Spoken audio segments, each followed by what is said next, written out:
প্রধানমন্ত্রী তারেক রহমানের খালাতো ভাইয়ের ১,২১,০০,০০০ টাকা ছিনতাই হয়ে গেছে।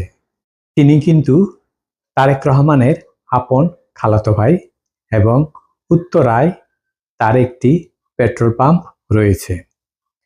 খোদ রাজধানীর উত্তরা থেকেই এই টাকা ছিনতাই হয়ে যায়।